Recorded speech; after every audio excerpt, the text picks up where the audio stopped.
reasonably close to the right time. All right. First we talked about myths that introduced the spirit of what we're talking about. And then we talked about myths that clarified the idea that mythology is talking about the stuff of the spiritual worlds more than about the material world. In fact, from the material world it doesn't make a lot of sense. But to a large extent, myths taken from the spiritual world can almost be taken literally, because we literally live in a realm that's filled with gods and fairies and angels and all sorts of other beings, and now we're set to start with something new. But with starting something new, we're going to go right back and tell the very first story that we told, and we're going to tell it all over again, only we're going to accentuate it a little differently. And that's the story of Eurynome. And Eurynome was the original mother or goddess of all things, and she arose from chaos. And being a lover of comfort, she couldn't find any place to rest her feet. So in chaos, what she did is she divided the sky from the water. She was a light stepper. And she danced on the waters. And dancing on the waters, she was able to swirl more. And so she started swirling. And in the sky in which she was located, as she was swirling, there were the winds. And what she did is she caught hold of the north wind, and she rolled it in her hands. And as she rolled the north wind in her hands, it became a serpent. And that serpent was called Ophion. This is the Pleistocene creation story. We're going to be looking at creation myths for this time and next time and probably the time following. Pleistocene. Oh, you got me again. I have to spell.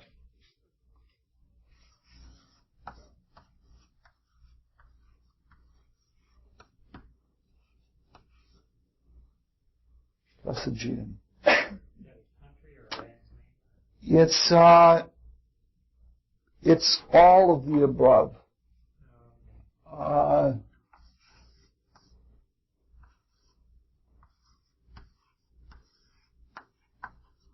Was the founder of this people. It really gets to be an exciting thing because it gets into one of the most mysterious myths that carries on to this day all over the world, because Pleistocene settled in a part of Greece that was called Arcadia. And all of the Arcadians in all of the different parts of the world, all the way from the Cajuns in New Orleans to there are Arcadians in every part of the world, and they're all it becomes a sidereal myth also, because the Arcadians are supposedly, as much as they are children of Pleistocene, they are also children of Arcus, which is where the word Arcadian comes from. And hi, Jerry. And Arcus is the North Star, and it's a sidereal myth. The myth of the Arcadians has to do with the different realms as seen from the equator going up to the celestial North Pole. It's a most interesting story, but that's not the part we're looking at. So, as Eurynome is dancing and whirling in space, she spins out the serpent. And the serpent is not only called Ophion, but the symbol, the serpent is also known as Boreas, being made of the north wind. And there is a tradition that the north wind is the wind of fertility. And that there has always been a tradition that horses and other animals that face their rumps to the rear end could become impregnated without being inseminated by another animal. And being that Ophion was a rather lusty serpent, as serpents tend to be, and he coiled himself around her, and they danced together, and she was with child. And as she was with child, she needed more comfort. She couldn't really continue to dance that furiously, so she took the form of a dove. And it was a most unusual kind of dove because the dove rested on the waves. So at this point, all there is wind and water, and she is now resting as she is swelling as a gigantic dove.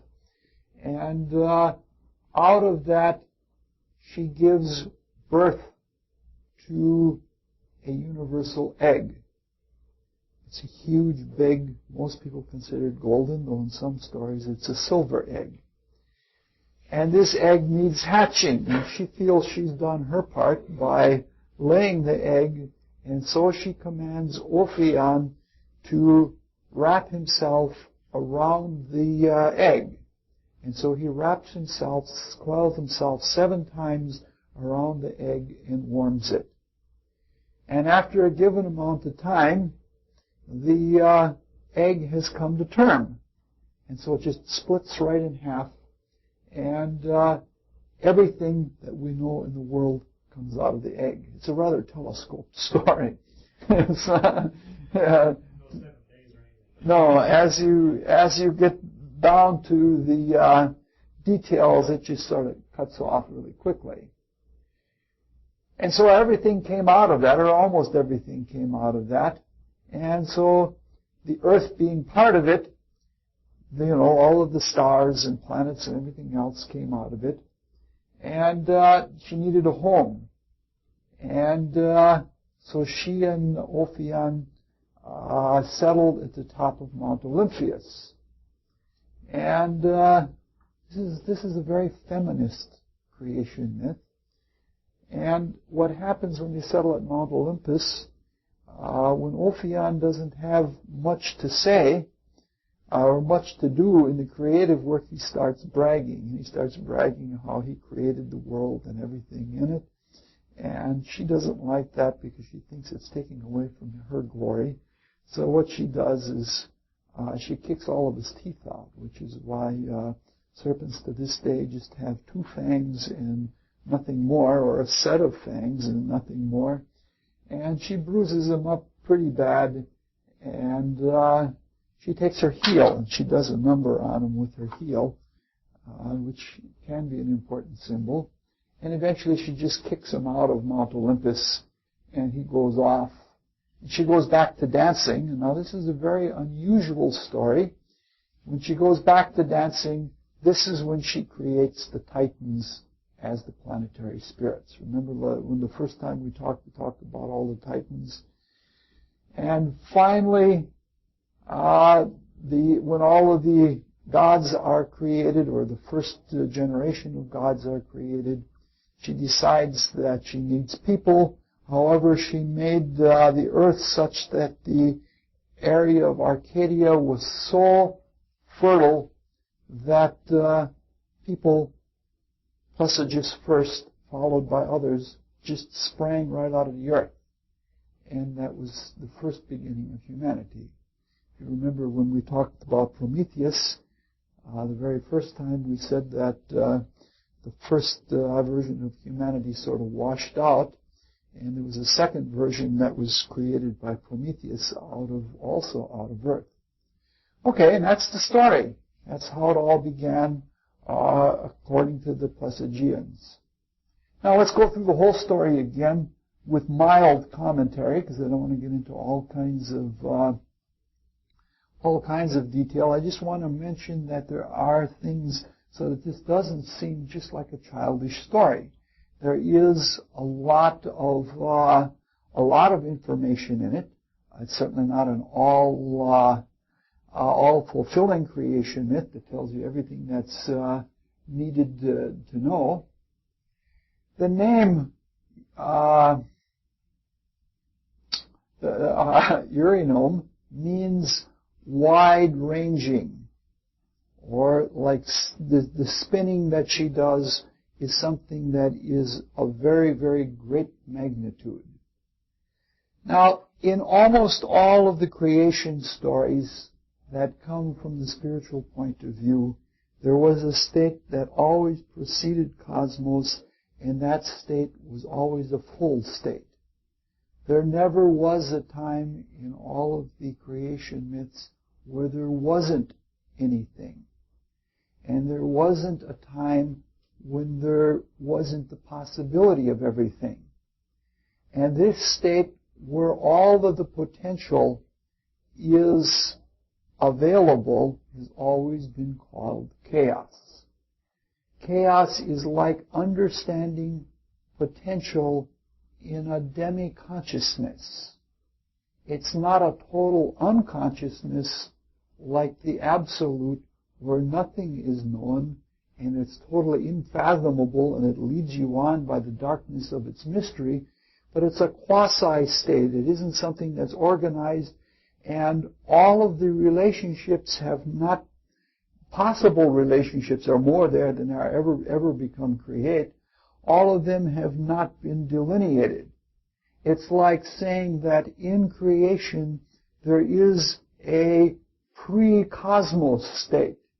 And that pre-cosmos state has things that are eternal in it, and they are all run together, and they're all always there.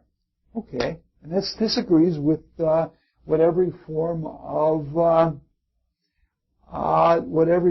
mysticism that I know of agrees with. Like, there is no idea of creating something from nothing.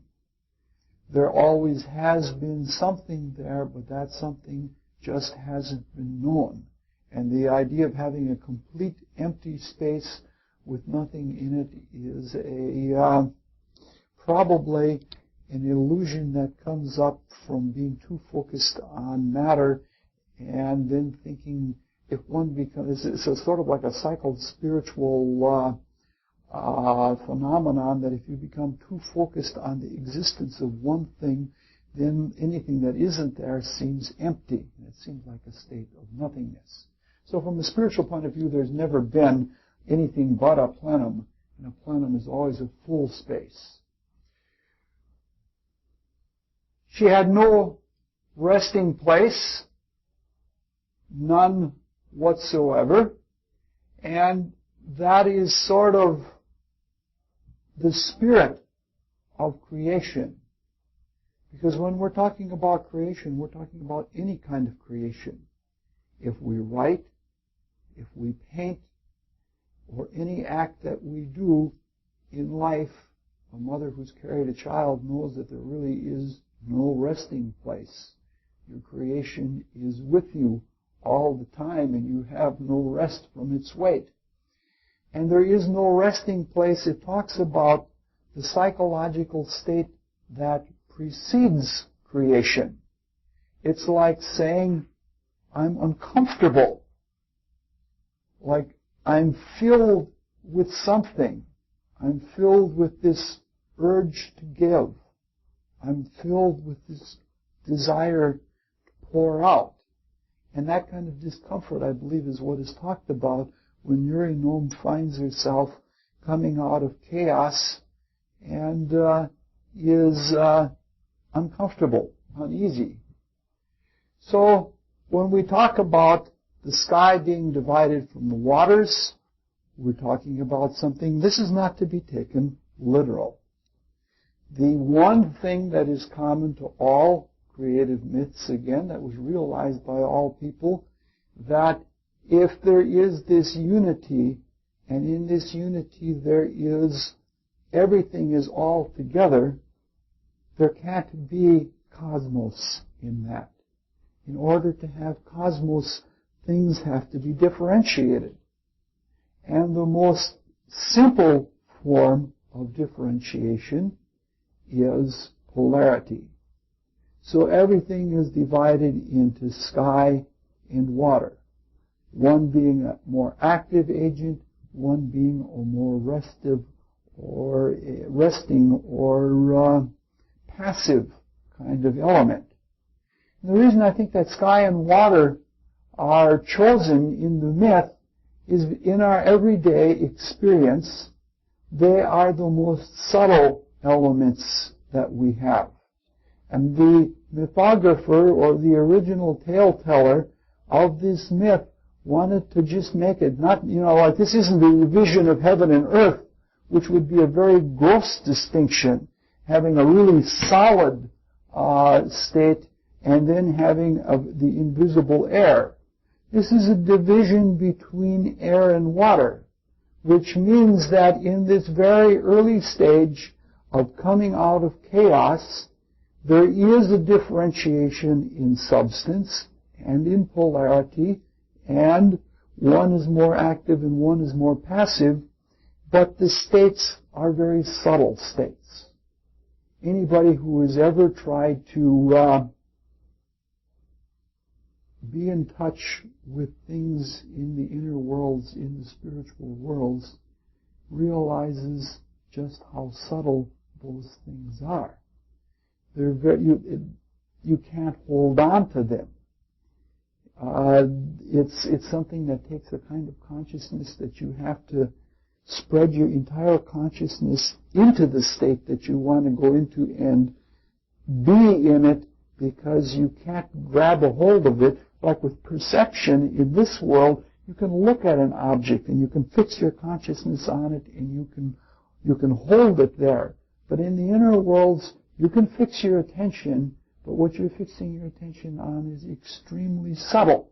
And so what we're talking about with the division into sky and water is a subtlety, a very fluidic state.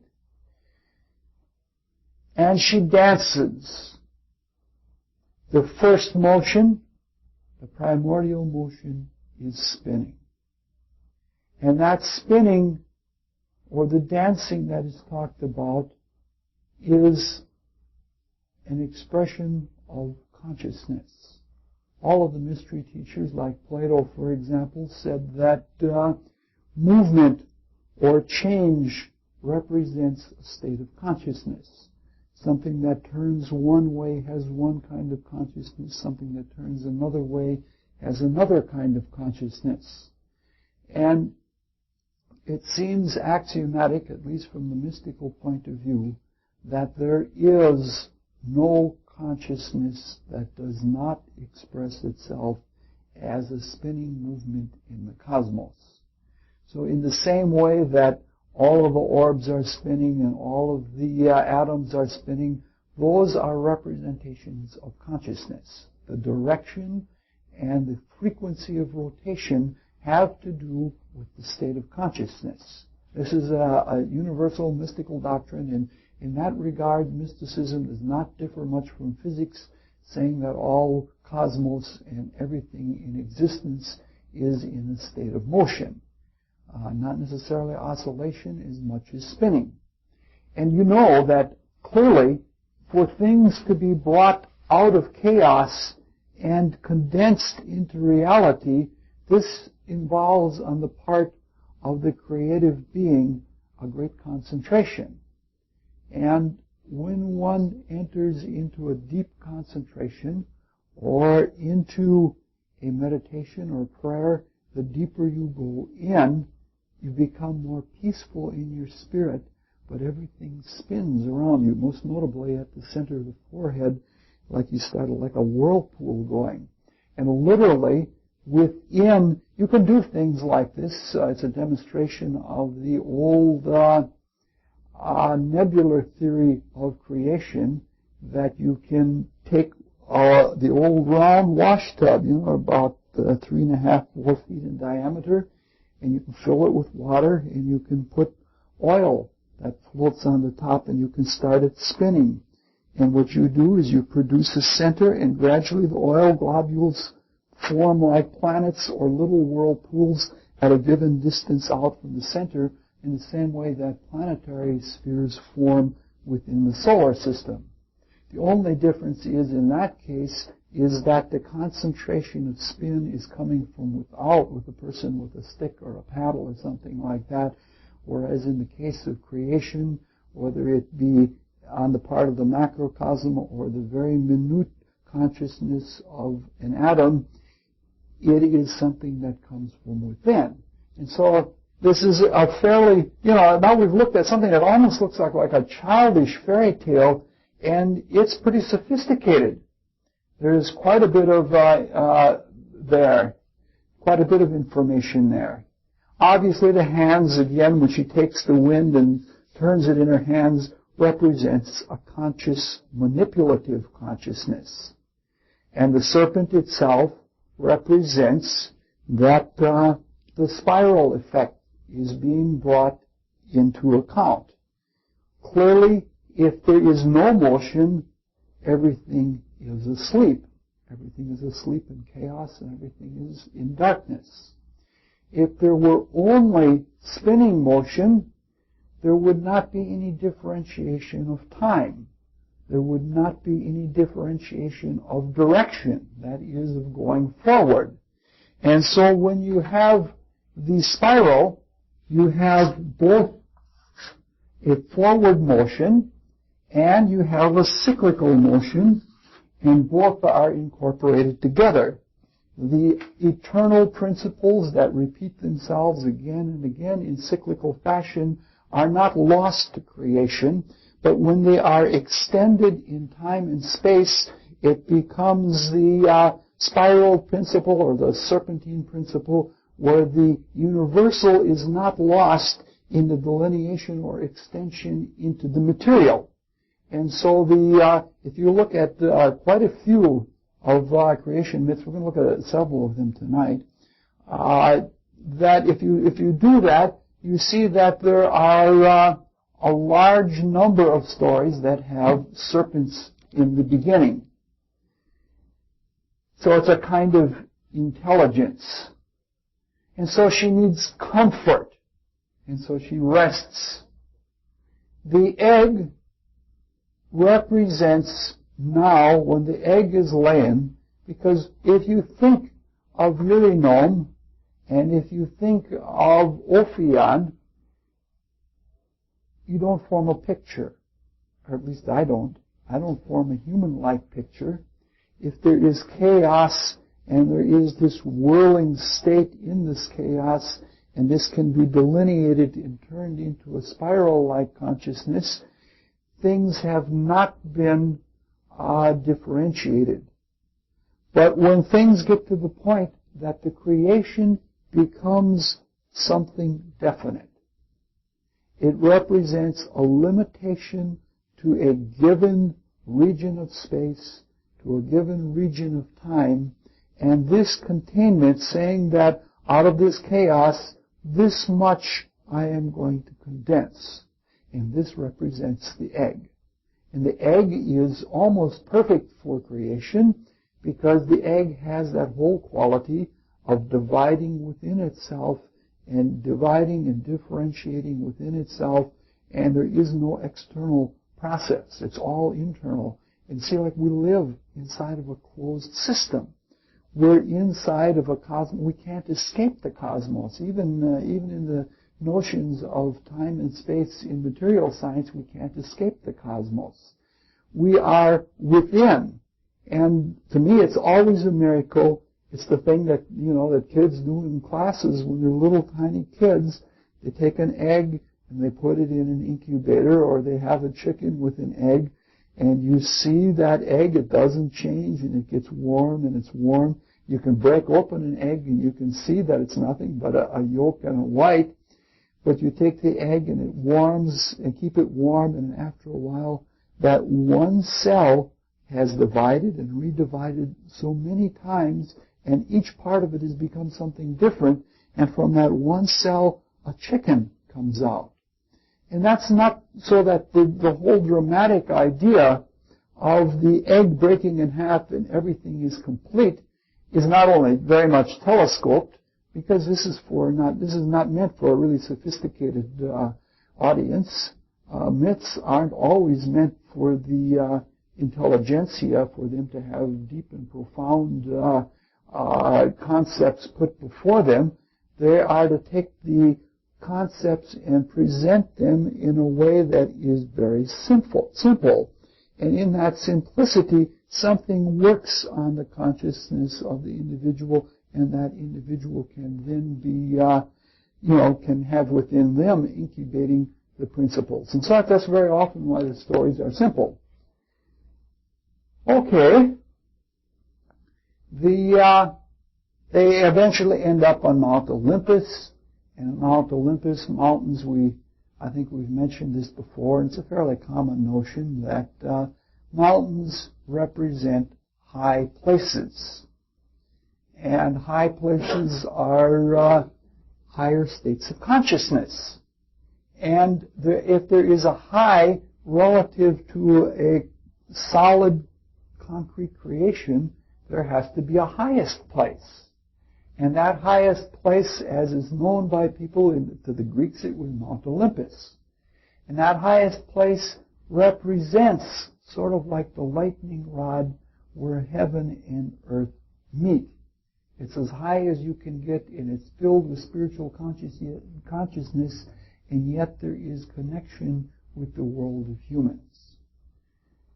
The whole thing takes on a feminine bias. A lot of the extremely early myths, we're going to see that as we go on, are extremely feminist in nature. And that is because the first differentiation in the first parts of human creation, from the mystic's point of view, looking with the clairvoyance into the memory of nature, most of the leadership of humanity has been through those functioning through the feminine body. The spirits are male, female, and you might say omnisexual, but that when it comes into the body, you have the opportunity to be born both as male and female, and usually the early advances were made by the females, those who were in females' bodies, and when it comes to the very end, the middle part is ruled by males, or those in males' bodies, and then the very end again is ruled by females, when things will be done mostly by something like palingenesis, and it will not be necessary, not palingenesis, but what's the word for virgin birth? Parthenogenesis. Parthenogenesis. Yeah. And there won't be need for masculine insemination. We're talking about a long time in the future from now. So,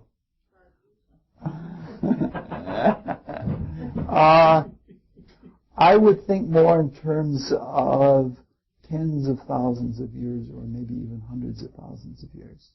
We're talking only, again, about the... I don't know. And the Aquarius Leo polarity of the age that upon us at this point, with Leo being the opposite polarity, we've been talking about enormous alterations in the childbearing and reproductive capacity. Perhaps, yes. But for, how is it said in the Bible, who among you by taking thought can add 1 cubit to his stature? Changes that take place in the whole physical organism. I'm not talking about in vitro fertilization or artificial insemination or anything like that. I'm talking about the whole evolution of the physical organism. And that's not something that takes place overnight. It's something, we may very well... Since we're using genetic engineering now, probably maybe 100 years from now, we'll be able to genetically engineer that kind of organism. I think that genetic engineering is something that before it can go very far, it has to be has to have an atom element of understanding the relationship of the physical to all of the other spiritual worlds wherein we live, and it isn't just a matter of manipulating matter. You can do some things by manipulating matter, but all you can do is make limitations of one kind or another. But to actually work in the realm of life itself is a much different matter. The nature of life. Yes. Something... Besides, it's not a purpose. Well... That's all the questions. Some people think it started at the turn of the century, and some people not until 2300. So it's a matter of opinion. Depends which astrologers you're reading. Astronomically, it's calculated. I don't want to get it. I don't want to call it start a free for We've all. always had cusps of the 2100 to 300 years anyway. Yeah, I don't want to start a free for all or be in a free for all or anything like that. But at any rate, this is something that dates from that very early time, and I think it is in accordance with the early nature of humanity. The early nature of humanity was much more creatively feeble. Very early, like in Lemuria and quite a while in Atlantis, we were still natural magicians because we were mostly focused from the inner worlds, but we were not really creators because we didn't have the Promethean fire within ourselves. And as we see the symbolism in the physical world, the feminine vehicle is a vehicle of receptivity. And therefore, to look at the whole early state of creation from the human point of view, where the humans have not mastered the world and become creative givers, but are to a large extent takers or receivers, it seems reasonable that the early outlook about the nature of the divine should be feminine, because that's what our consciousness was focused on. Okay, I don't want to talk about a whole lot of other things in here, because you can see that in each little thing you could go into great detail, and that you could have all sorts of commentaries and interpretations and such like that. But one other thing that I do want to talk about at the very end of the myth, and that is the autophonian nature of man.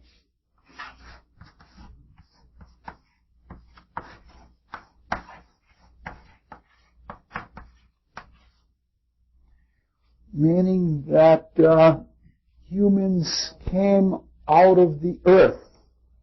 And this is very, very common. Even in the biblical mythology, Adam means humanity or human of red earth, meaning to say that we came out of the earth itself. This is not a radical, but by the way, it's autophonian, and it's a word that you can have a lot of fun with. I do things like this to telephone operators. It is, if you're spelling something for a telephone, say you're spelling camp for a telephone operator. C as in Thonian.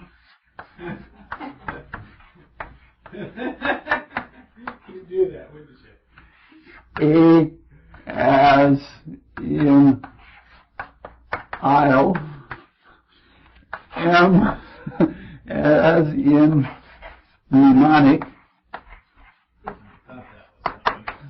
and P as in pneumatic. And about that time, the operator hangs up on you pull a few of those. The idea of autophonianism is that we are coeval with the cosmos. We grew up with the earth, and as the earth took a more dense form, we as humans took a more dense form. It is to say, like the bodies of evolving beings are within, going back to our egg again, are within the bodies of the creative beings. And it's only in the same way that cells are within our bodies. And that when we do become separate, like if like birds are lucky that way, they can even separate themselves in a way from the solid earth and even from the liquid earth, and they can fly, then our expanded consciousness spreads and our creations are within that. So the whole idea of autophonianism as part of a creative myth is not just, as the psychologists would say, some desire to avoid the concept of sexuality or something like that.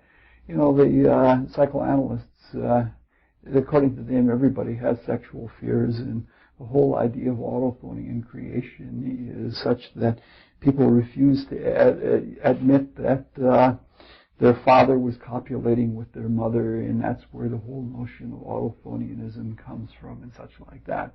It is indeed, from the mystical point of view, a spiritual fact that this is the way things occur, that the Creator grows at the same time that the creation grows, which is something that everybody's experienced. No matter what you're doing as a creative work, you grow up as your creative work grows up. And from the viewpoint of the creation, you are within the creative work, and your differentiation comes along the way with it. Okay, so we've looked at our first little myth tonight, which is probably the most extensive. We're going to be really short tonight. We may only be as long as 1 hour, and then it will be all over with that quickly. Sure. No, I don't have a whole bunch to say tonight.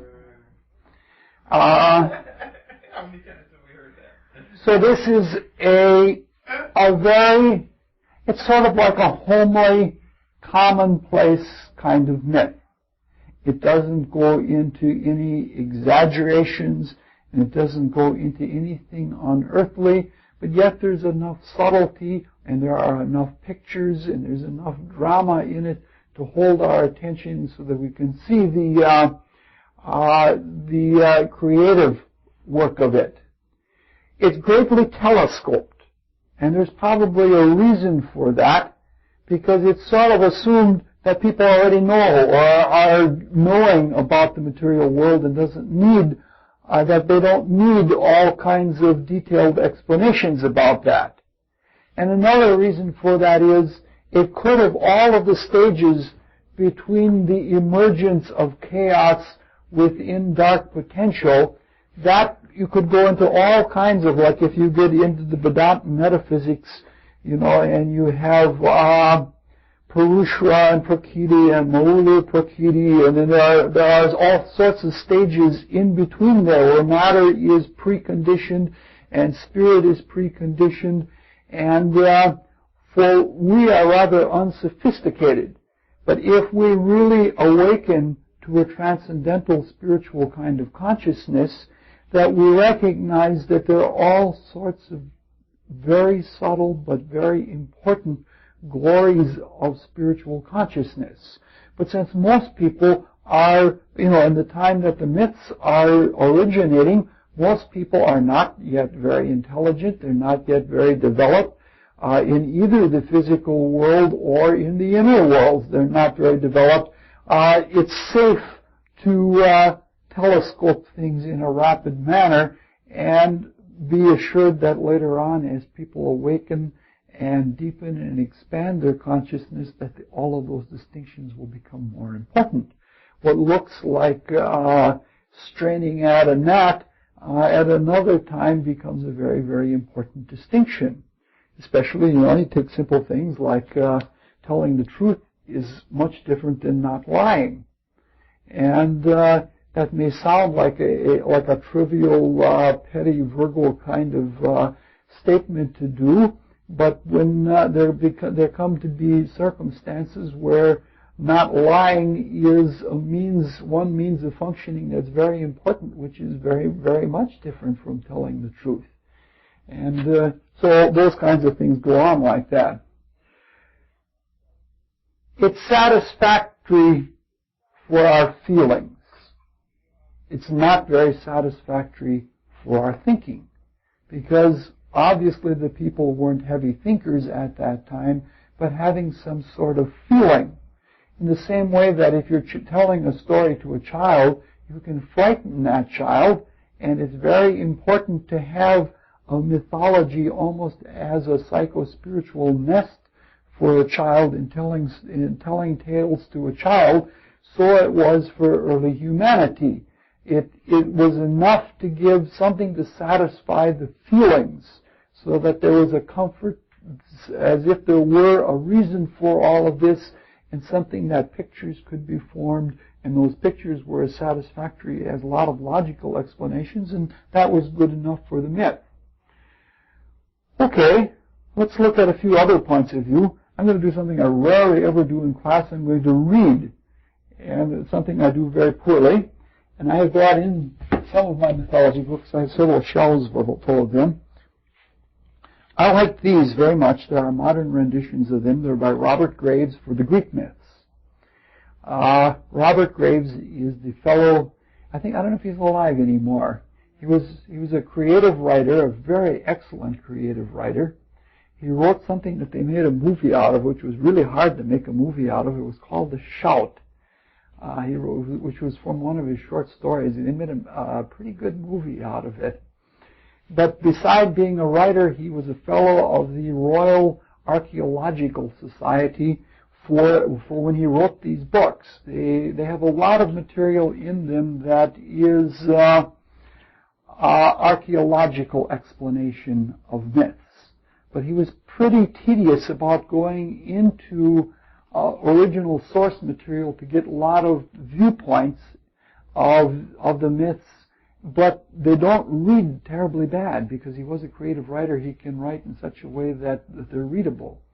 In fact, later on, after he had become a Royal Fellow, in interviews he revealed how he got some of the information, some of the archaeological information. It turned out that he was a quasi-involuntary clairvoyant, and what he would do is he would hold a mythical theme in his mind, and he would look at a blank wall or at a sheet or something like that, and then he would recall things from Greek history and have the pictures appear on the sheet or in his consciousness, and this is where he got some of his archaeological interpretations.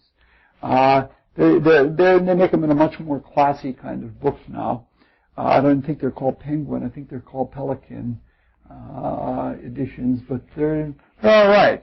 I like them. This is about a 25-year-old version, so I'll just read a couple of other shorty creative myths out of here, just to show you what's the differences of various types of them. Who's telling the myths? Robert Graves is telling the myths. Well, then who told them originally? He draws from all sorts of sources. Oh, okay. He has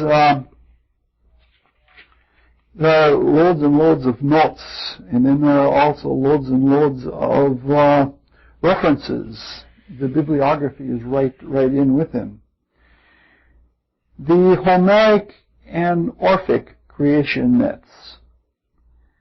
Some say that all the gods and all living creatures originated in the stream of Oceanus, which girdles the world, and that Tethys was the mother of all his children. But the Orphics say that black-winged Night, a goddess of whom even Zeus stands in awe, was courted by the wind and laid a silver egg in the womb of darkness, so that Eros, who some call Phanes, was hatched from this egg and set the universe in motion. Eros was double-sexed and golden-winged, and having 4 heads, sometimes roared like a bull or a lion, sometimes hissed like a serpent or bleated like a ram.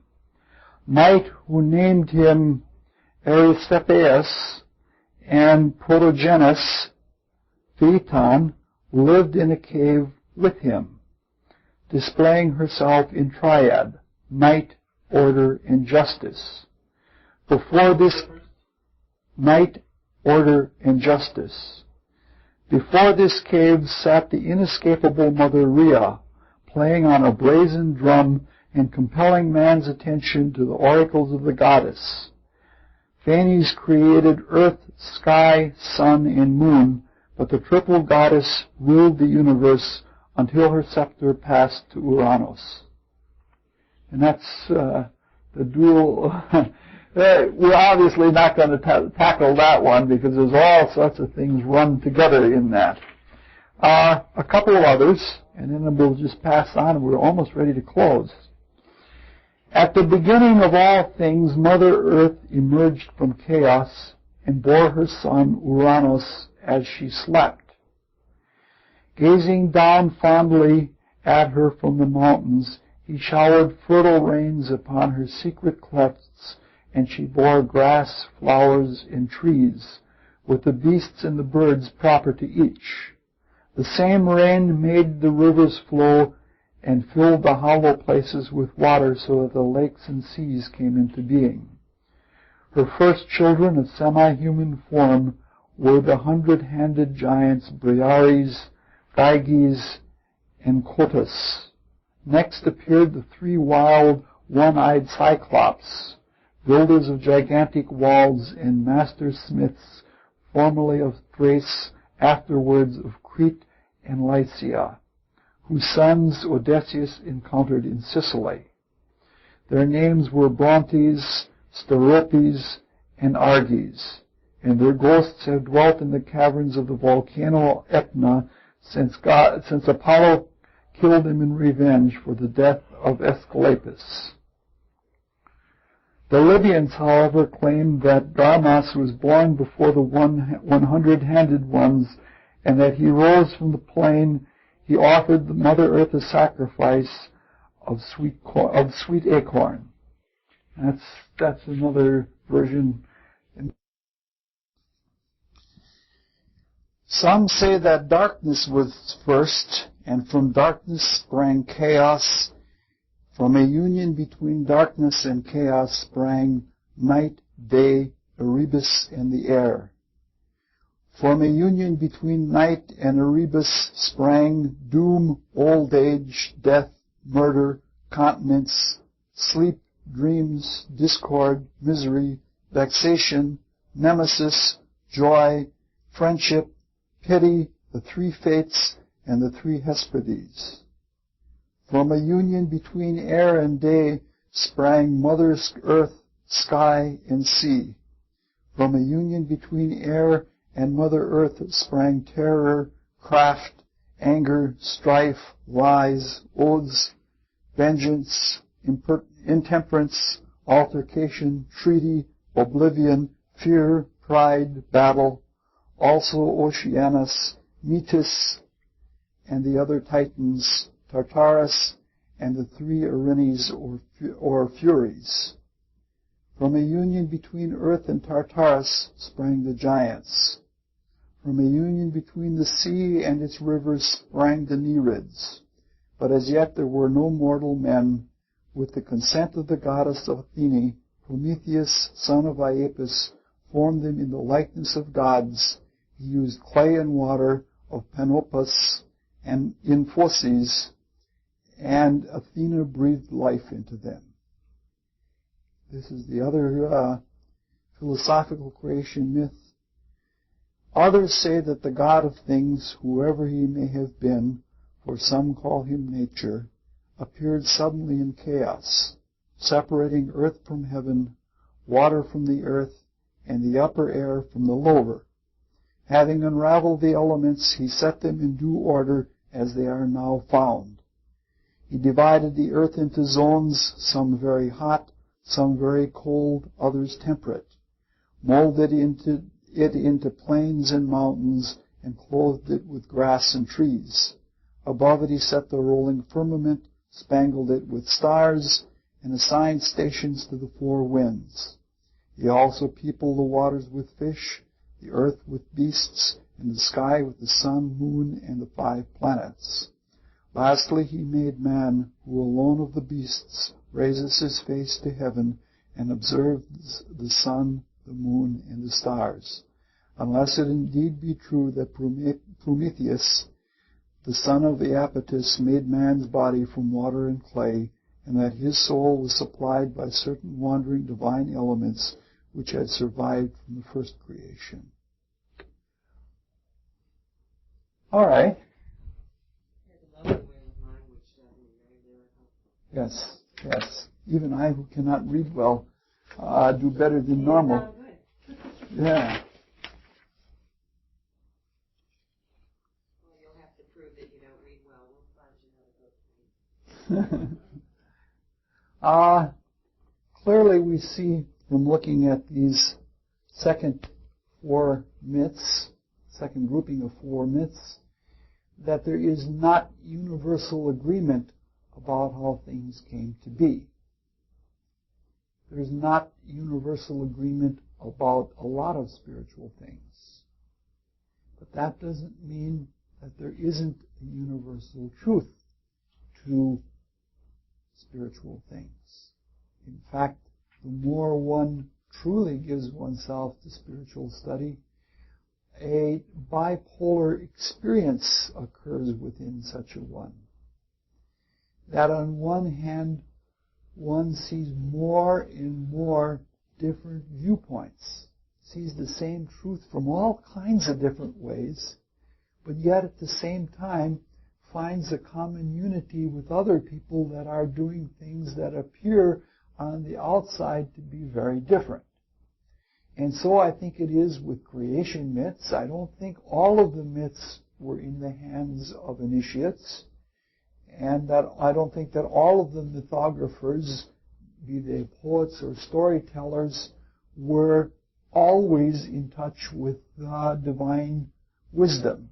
And sometimes these things came to be corrupted by poor memory and wrong attitudes by people. But even if the origin wasn't always correct, and even if the stories themselves were modified, that doesn't mean that there isn't a common unity. Because if you take something as objective as a human horoscope, you can give that horoscope to every person in the room and have them say, you don't even need a horoscope, just have somebody do something. We could take any person in this room, and each person could write down what they thought that person had done and why they had done it, and each person would have a different rendition of it. But that wouldn't mean that any of them were wrong. Each one would see a different point of view, and each one maybe would have some misperceptions, but each one would add to the total truth of it. You know, like right now we have very limited consciousness, and especially when we're trying to think of something so grand, so profound as the creation of the cosmos, clearly our minds are not adequate to understand that. You know, when we get involved with spiritual things, the first things we want to know are, what's the reason for all of this? Why is it like this? Or why did God create the world like this?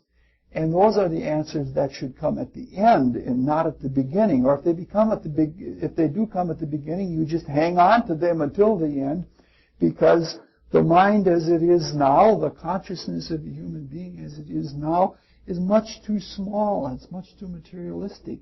We can't expect to get answers that will be totally satisfying. It's sort of like we have to give birth to the universal understanding in ourselves.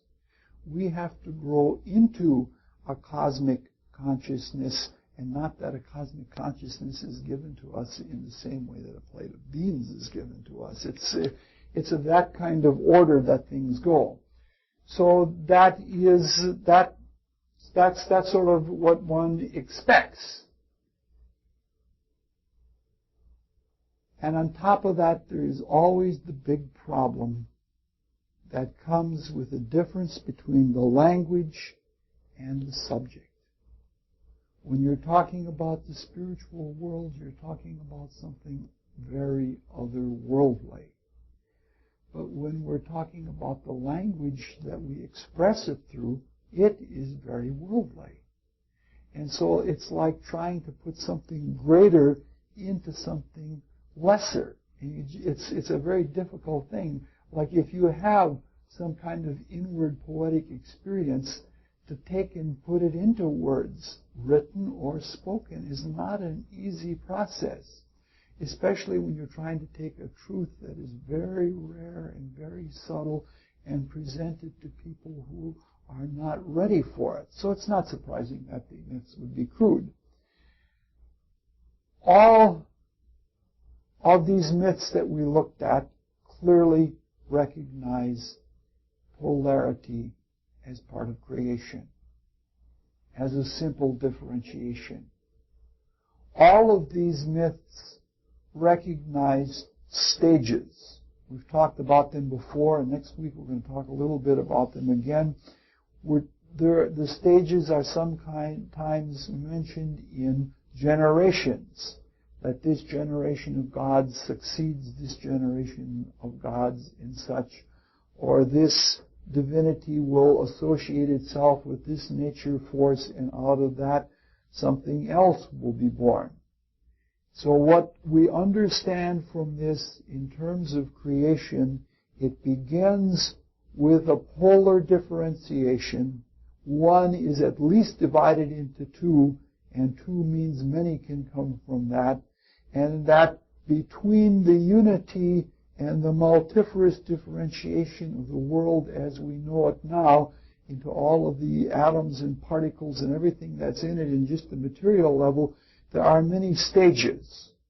And that says something if we want to experience this ourselves through something meditative or through something of an inward consciousness, that must also be staged. That if we come into one realization of consciousness, we can't stop there. We have to always be expectant that beyond and behind that is another stage of consciousness. And truly, all of the myths are capable of being understood on different levels. In a few weeks, when we start coming to myths that have been used by the mystery schools, we're going to look at one from at least 2 or 3 different levels and see how it means the opposite thing on one level from the next. Okay. All of them have a coevolution of humanity with the body of creation. But then things differentiate. And they differentiate according to character type. If you look at the Homeric and the Olympian and the Orphic creation myths, the way we looked at those, or if you look at those myths again, they're filled with pictures. And those pictures are very irrational. They contain things that one perceives by seeing an event in the world. When you see an event in the world, there's a whole jumble of feelings. So clearly those kinds of myths are meant for one type of consciousness. A kind of consciousness that the vehicle and the completed picture is the way that communication takes place. The last 2 myths, especially the one where they were the enumeration of all of these different kinds of evils, mostly it makes me wonder about the mythographer who wrote that, all of these curses and everything else. Those are much more abstract. For those are for a recognition that there are principles. And for such an individual, the principle is all important, and it could be in any number of pictures. And so we have the 2 types of consciousness, or the 2 parts of consciousness. We have the division of heaven and earth, again, in the consciousness of the individual. In terms of spiritual unfoldment, the mystery schools teach that both are absolutely necessary. That a thought that is only in invisible, abstract meaning is incomplete. And one can suffer psycho-spiritual damage in terms of growth by not following through on the creation such that the meaning bears fruit in some objective end. The other danger is that one can only have the imagination, and one can think that the receptacle or that the form is the truth and not the bearer of the truth. Therefore, for any kind of complete understanding of anything, for any kind of unfoldment in terms of spiritual consciousness, one must have the truth, but that truth must bear fruit as it sees its way into imaginations, and in that process the truth is itself, I would say, corrected or fulfilled. And this is part of a total creative consciousness. And so clearly the myths that we see are of two natures. In between this are intelligences. There are abstract truths and there are forms. And the divinities, if you notice in both of these myths, the divinities can go into the forms or they can mate with the principles. And so we have here then truth and form and an intelligence that works through both of them, and that the triad of understanding that the intelligence is the creative being that does the work. And so this is a very important point in terms of spiritual unfoldment, that on one hand we can look to spiritual awakening, or we can look to material completion. But we are neither the spirit nor the form. We are the consciousness. You know, it's as a friend of mine says, it's like there is the light that passes through the particles so that you see the particles of dust. You know what I'm talking about? If you're in a room and it's a darkened room like an old barn, and a shaft of light comes through a crack, and you can see the light, but what you're really seeing is the dust. And the spirit matter pole is like that. There can be forms that are more or less gross matter or more or less rarely spiritual, but it is the light that illumines both of those, and that the light is associated with waking consciousness. And so what is implicitly within all of these creation myths is a spiritual truth. Okay, now, why are we as mysteries students, because we have a few new guests tonight, and the name of this course is Mythology and the Mysteries. We're not trying to be psychologists, and we're not trying to be poets. We're trying to look at the myths in terms of mystery wisdom. Why are we looking at creation myths? Because the answer would be because in the same way that we are part of the gods, and we can't really separate ourselves from the unity, we are all part of the creation.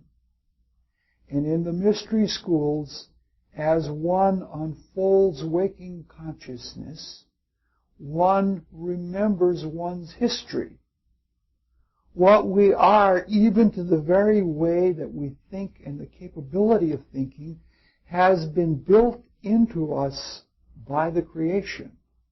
And unless we understand the creative process, we're likely to think that our consciousness is the only consciousness that can be. And we're likely to live in a kind of philosophical solipsism that anything that doesn't live outside of our consciousness doesn't exist. The studying of creation myths is the studying of our history, and as we move out of the state of being creatures and become creators, we will take out from within our being what has been planted in there in the creative process, and we will give it out creatively, and we become then individual, free, creative beings. but we can't take out what hasn't come in. We'll talk about some of the principles of that maybe next time. But all of the stages of creation and everything that went into it is what we are. And you can't skip grades, so to speak. You live it through. And therefore, in the study of creation myths, in the study of cosmogony and cosmology, we find out what we are and how we became what we are, so that if we know what we are, then we can unfold that and fulfill it and become free, and free as created beings. I have a lot more on that, but I will pass on a lot of it because it is getting long. I didn't think it was going to be that long. Gee whiz, this always happens to me. The creation that we live in it is surprising to me. Is both But we're not surprised. Is both a creation and an experiment. That is, we're filled with something to create, and yet it is not known to us, and it's an experiment. And this is true on every level, all the way to the level of the One. Throughout the whole cosmos, one might even say that in the highest sense, the Supreme Being is also experimenting. The experimentation there is in a much different spirit, and certainly at a much different level of intelligence, but it is essentially no different than our experimentation and our creation. The same spirit wherewith we try to discover things is the same thing that's going on in the cosmos. And if we can keep, see, what I'm a votary of informality. You know, I'm not going to stand up here with a shirt and tie and do all of that sort of thing. And we'll have, you know, like a formal syllabus, and everybody has to follow this rigid form. And I feel that that's important because that's the way the spirit is kept alive. You know, this is a matter of life.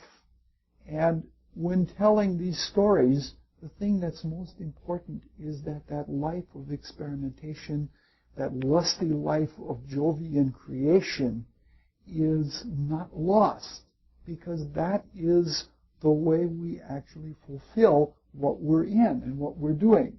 Okay, so one thing that I want to talk about a little bit from the viewpoint of the mysteries, I've got all kinds of things here that I could talk about, and that is that, this is the whole meat of the lecture is lost for what was coming to the build-up to it, because I hate being so long. The unity that pervaded the original chaos is not lost ever. Horizontally, at any stage, at any level, at any realm, that unity is maintained through the principle of cause and consequence, which are two sides of a silhouette which describe the same full reality. And therefore, when we're looking at the myths, we must remember that everything that happens of a causal nature, every event that is in there, every cause and consequence is part of that. On a vertical level, the unity is also maintained, and it's maintained by the principle of analogy. As above, so below, what has gone before in heaven will follow after on earth. Know this and rejoice. Meaning to say that the same creative principles apply whether it is in the creation of the cosmos, or in making love and bearing children, or in creating a recipe. The same principles apply, and the more of these creative formulae we can derive either from reading creation myths or from reading cosmogony and cosmology, the more we are able to successfully work our creations into an analogous fashion so that everything that we do is microcosmic to the way that the divine functions in the universe. And so this is sort of like a step forward in logic, in the same way that we said in the earlier talks that myths are to be taken almost completely literally because they talk about the divine, about the realms of the gods and such like that. Now we are part of that creation, and if we look at the episodes in different myths, we'll take some episodes. I'm thinking of doing Perseus, and I'm thinking maybe of doing Siegfried, and I'm certainly going to do East of the Sun and West of the Moon right around solstice time because it's an excellent heroine myth. And it's a folk tale rather than a myth. We'll maybe talk about the difference between the two. But the more we fill ourselves with that kind of consciousness, and the more that we can see that there are progressive stages of consciousness, the better we will be in our forward going. All right.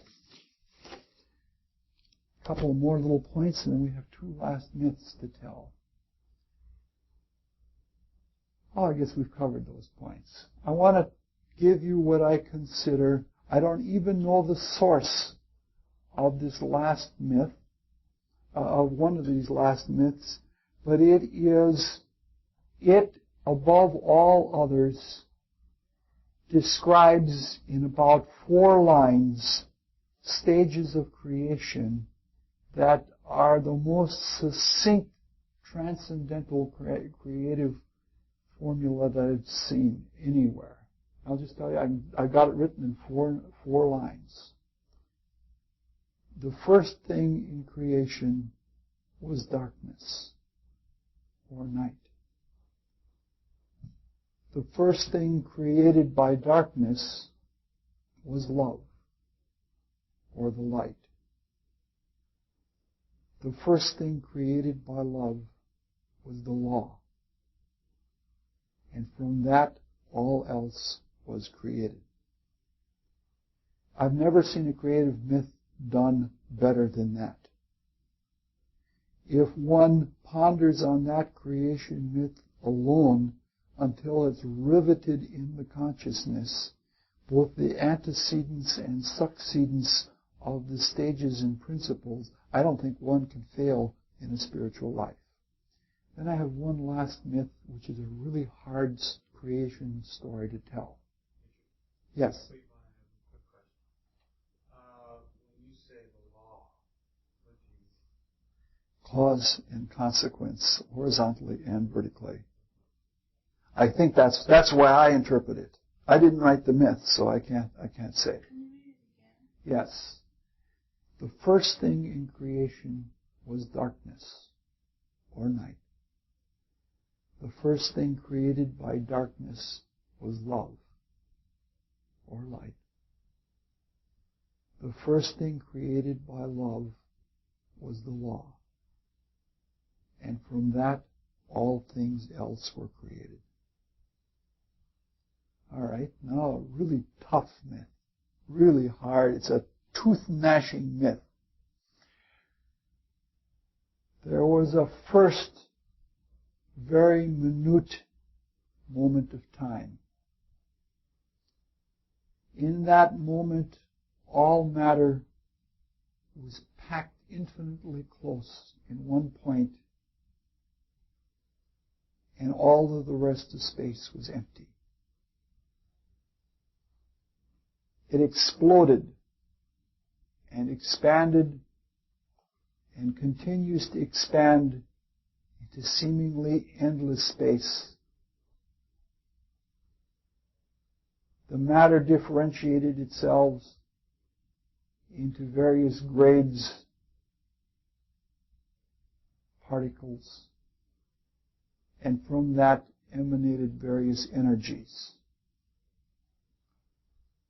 The exploding matter is found in various groupings and various different associations based on principles of physics. They include galactic clusters, galaxies, star spheres, stars, planets, satellites, meteors, grandules, molecules, atoms, subatomic particles, and sub-subatomic particles. Some of the states of matter, called atomic elements, form molecules and interact with each other, combining and recombining to form compounds and other compounds.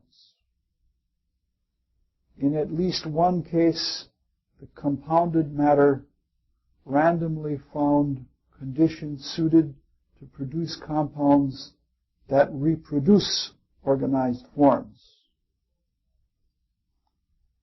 These organized forms went through a series of changes based on chance and consequences of principles that appear operative in the external environments.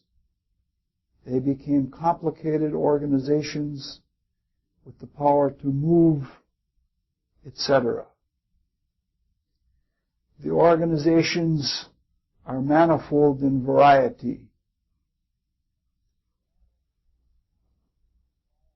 Some of these complicated, evolved organizations undergo chemical interactions such that they experience something called consciousness, which has the appearance of vitality, emotion, desire, thought, and communication.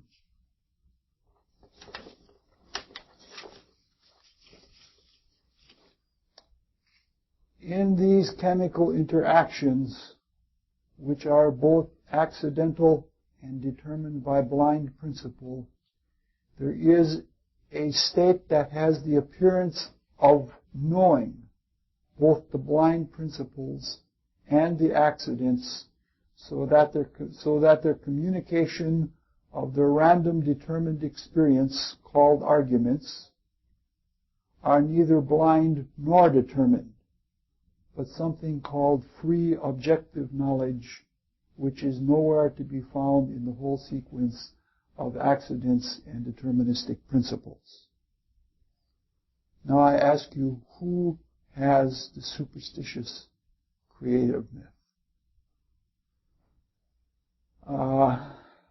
That's it. Next time we're going to look at Judeo-Christian creation myths in both the Old and New Testament, and maybe the Apocalypse. I'm not sure. It all depends on how much time I have and how much daring I have. Obviously, the last myth was not the last myth was not from one mythographer, but from a collection, a collaboration. Yeah, I did. Gritting my teeth every step of the way.